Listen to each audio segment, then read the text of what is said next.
3 ampere transformer, এটির input এবং output দুটি অফ হয়ে গেছে। এটিকে আমি রিপেয়ার করার চেষ্টা করব।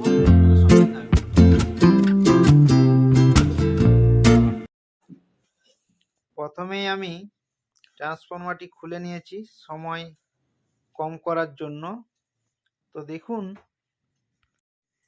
এখানে যে প্রাইমারি কয়েলটি আমার দেয়া আছে, এই প্রাইমারি কয়েলের যে লিড কানেকশন, যেটা ফ্লেক্সিবল তার ওয়্যারের সঙ্গে থাকে, সেই ওয়্যারটি লুজ হওয়ার জন্য আমার ট্রান্সফরমারটি রানিং থাকেনি। তো এখানে আমি ওই যে এটি সম্ভবত ওয়্যারটি যেটি দেয়া আছে সেইটি হচ্ছে অ্যালুমিনিয়াম ওয়্যার। তো যার জন্য এটি বিশেষ করে ফ্লাশিং হওয়ার ফলে এটি অনেক সময় লুজ হয়ে যায় বা একটু পুড়ে যায়। তো এই ক্ষেত্রে যে সমস্ত ট্রান্সফরমারগুলি একটু কম রেটের হয়ে থাকে, এটি কোম্পানির থেকেই দেয়া ছিল, যার জন্য এটি একটু লো ক্যাটাগরির ট্রান্সফরমার। তো এগুলির ক্ষেত্রেই এই সমস্যাগুলি হয়ে থাকে সচরাচর অ্যালুমিনিয়াম ওয়্যারটি থাকার জন্য। তো এখানে আপনারা খুলে অলরেডি যেটা প্রাইমারি কয়েল থাকছে সেই প্রাইমারি কয়েলটি ভালো করে ইনসুলেটরটি ছুলে কোনো সিরিজ পেপার বা ছুরির দ্বারা এটিকে আবার আপনারা একটি ভালো ওয়্যারের সঙ্গে ঠিক আমি যেভাবে জুড়ে নিচ্ছি এভাবে জুড়ে নেবেন। এখানে যেহেতু ওয়্যারটি আমার অ্যালুমিনিয়াম, সেই জন্য এখানে কোনো রকম সোল্ডারিং করা যাবে না, যা হলো ওই হাতে পেঁচিয়েই রাখতে হবে এবং ভালোভাবে টেপ দিয়ে আটকে নিতে হবে। তো দেখুন আমি ওইভাবেই আটকে নিচ্ছি, আমি যেভাবে করছি আপনারাও করবেন, তো এতে সাকসেস অতি অবশ্যই হয়ে যাবে। তো এরপর এই তারটিকে আমি ভালো করে রাখার জন্য একটু টেপ ব্যবহার করে নিচ্ছি, আপনারাও এটাই করবেন, তাতে ভালো হয় আর কি। তো দেখুন এটা আমি বার কতক পেঁচিয়ে নিলাম টেপটা, যাতে ইয়ে হয়, শক্তপোক্ত হয় আর কি একটু বেশি পরিমাণে। তো যে সমস্ত বন্ধু চ্যানেলটি সাবস্ক্রাইব করেননি অতি অবশ্যই সাবস্ক্রাইব করুন নতুন নতুন ভিডিও পাওয়ার জন্য এবং নতুন কিছু শেখার জন্য। তো এরপর আমি যেটা সেকেন্ডারি কয়েল, যেখান থেকে আমাদের ডিসি আউটপুট হবে, সেটিকে ভালোভাবে পেঁচিয়ে নিতে হবে খুব সুন্দরভাবে, যাতে না কোনো জায়গায় উঁচু বা নিচু হয়ে থাকে, সমানভাবে পেঁচাতে হবে। দেখুন আমি ওইভাবেই পেঁচিয়ে নিচ্ছি একটির পর একটি। তো এভাবেই করবেন, তাতে কোনো সমস্যা হবে না। এইখানে যে সেকেন্ডারি কয়েল ব্যবহার করা হয়েছে এটিও কিন্তু আমার অ্যালুমিনিয়াম তার, সেটা দেখতেই পাচ্ছেন। তো এর ইনসুলেটর ছুললে যে সাদা অংশ বেরিয়ে আসছে। তো দেখুন একটু আমি ভিডিওটি টানছি কারণ টাইমটা অনেক লেগে যাচ্ছে।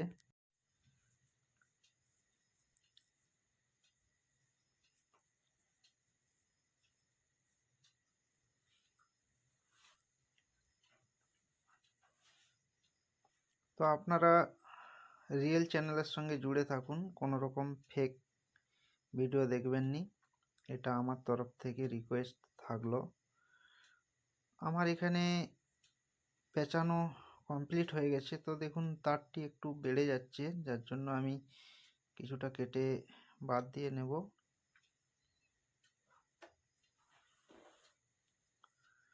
তো অলরেডি আমার সেকেন্ডারি যে কয়েলের পেঁচানো সেটা কমপ্লিট করে ফেলেছি। ভালো করে একটু টাইট দিয়ে নিচ্ছি যাতে কয়েলটি ভালো করে বসে যায়। তো বাড়তি অংশ কেটে নিয়েছি। তো এরপর এটিকে একটি যে পেপারটি ছিল সেই পেপারটি আমি এর উপরে দেওয়ার চেষ্টা করছি। তো দেখুন একটু শর্ট হচ্ছে, যার জন্য আমি আর একটু অন্য পেপারের সঙ্গে জুড়ে ভালো করে টেপ লাগিয়ে দিচ্ছি, যাতে কোনো রকম ফাঁকা না থাকে। এটি বার কতক পেঁচিয়ে নেবেন যাতে শক্তপোক্ত একটু হয়ে যায়। তো দেখুন আমি ওটাই করছি, আপনারাও এটাই করতে থাকবেন। বাজারে ট্রান্সফর্মার কিনতে গেলে এটি অনেকটাই ব্যয়বহুল হয়ে পড়ে, তো এটাও রিপেয়ার করা সম্ভব। যার জন্যই আমি দেখাচ্ছি আপনাদেরকে। একদম লাস্ট তক আমার সঙ্গে থাকুন, আমি একদম ভোল্টেজ মেপেই দেখিয়ে দেব। তো দেখুন, এরপর আমার যে কাঁচা লোহার যে পাতিগুলো আছে, ওই পাতিগুলোকে আমি একটার পর একটা ভালো করে বসিয়ে নেব। তো এখানে আপনারা সিঙ্গেল বসাতে পারেন একটা একটা করে, আবার চাইলে দুটা পাতি বা ডবল বসাতে পারেন, আর কেউ চাইলে তিনটাও বসাতে পারেন। তো সবচেয়ে ভালো হয় দুটা বসানোই। তো এখানে আমি যে কয়েলের যে ইনসুলেটর ছিল সেটা একটু ছুলে নিয়েছি, দেখতেই পাচ্ছেন। তো এরপর যে সেকেন্ডারি আমার কয়েল, সেখান থেকে আমি ওয়্যারটি জুড়ে নিচ্ছি ফ্লেক্সিবল তারের সঙ্গে, এবং এটিকে আমি আরও টেপ দিয়ে আটকে নেব। তো এটি আপনারা একটু ভালোভাবে জুড়বেন, কারণ এখানে কোনো রকম সোল্ডারিং ইউজ করা যাবে না, কেননা এই তারটি হচ্ছে অ্যালুমিনিয়াম তার। অ্যালুমিনিয়াম তারে ঝাল করার মতো ব্যবস্থা আমার কাছে নেই, যার জন্য আমি দিচ্ছি না, আর দেওয়ার দরকারও হয় না। জুড়ে ভালো করে নিলেই হয়ে যাবে। তো আমার এখানে জোড়া হয়ে গেছে। তো এরপর আমি একটু টেপ ভালো করে লাগিয়ে নেব এর সঙ্গে, যাতে লড়াচড়া না করতে পারে। তো দেখুন, এখানে টেপ দেওয়া হয়ে গেছে আমার। তো এখানে আমি ডবল ভাবে টেপটা দিয়ে নিচ্ছি। অনেক সময় হিট হতে থাকে, তো গলে যাওয়ার একটা ব্যাপার থাকে। তো এরপর আমি যে কাটিং পাতি রয়েছে, ওই কাঁচা লোহার পাতিকে সেটে নিচ্ছি একটার পর একটা ভাবে। তো এটি আপনারা একের পর এক বসিয়ে নেবেন। আমি যেভাবে বসাচ্ছি, আমি ডবল ভাবে বসাচ্ছি।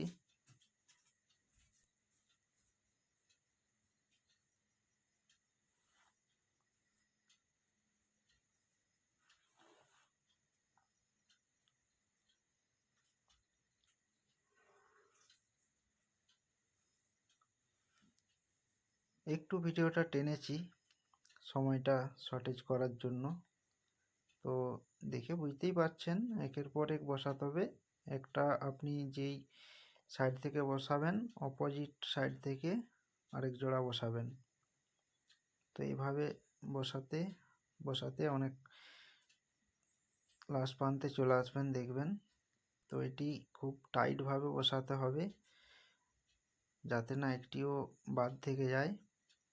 তো এরপর যে সাইজের যে পাতি রয়েছে, ওই পাতিগুলোকে এই যে আমার গ্যাপ রয়েছে দেখুন ট্রান্সফর্মার উপরে, সেই গ্যাপের মধ্যে বসাতে হবে।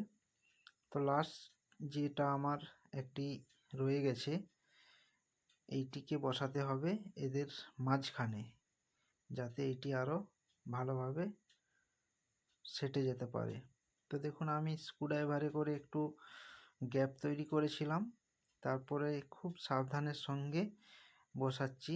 এই পাতি লাস্ট যে পাতিটি, এইটি কিন্তু আপনারা মাঝেই বসাবেন, কেননা এটি ধারে বসালে অনেক সময় আমাদের যে ফার্মা আছে, ফার্মা অনেক সময় কেটে যেতে পারে। তো এটিকে লাস্টেটি আপনারা মাঝেই বসাবেন।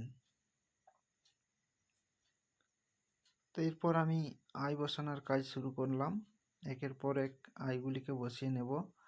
ওই যে সামান্য গ্যাপ রয়েছে, ওই গ্যাপটি যাতে সম্পূর্ণরূপে ভরে যায়। তো এইভাবে একটির পর একটি বসে নেওয়ার পর একটু হাতুড়ি দ্বারা আপনারা এটিকে পিটে নেবেন, যাতে সমানভাবে বসতে থাকে। তো দেখুন, আমার কমপ্লিট হয়ে গেছে বসানো। এরপর আমি একটু পেপার দেওয়ার পর আমি যে ক্যাবিনেট ট্রান্সফর্মার, সেই ক্যাবিনেট বসিয়ে নিচ্ছি। এবং তলায় যে পাতি আছে সেই পাতিটিও ভালো করে সেটে নিচ্ছি যাতে এটি শক্তপোক্তভাবে এঁটে থাকে।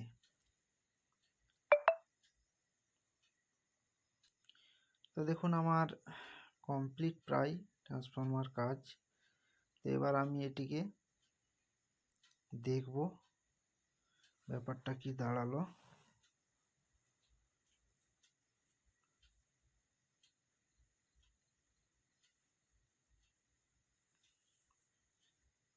তারগুলিকে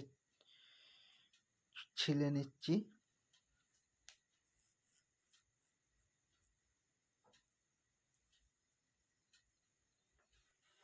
তো দেখুন এটি একটি 4440 ডবল আইসির অ্যাম্প্লিফায়ারের ছিল। তো সেখানে আমি বসিয়ে নিলাম। এরপর এর যে এসি কানেকশানটি সেটি আমি জুড়ে নিচ্ছি এসি তারের সঙ্গে। এরপর ইলেকট্রিসিটি সংযোগ করব এবং ভোল্টেজ আমার আউটপুট দিচ্ছে কিনা সেটিও চেক করে দেখে নেব।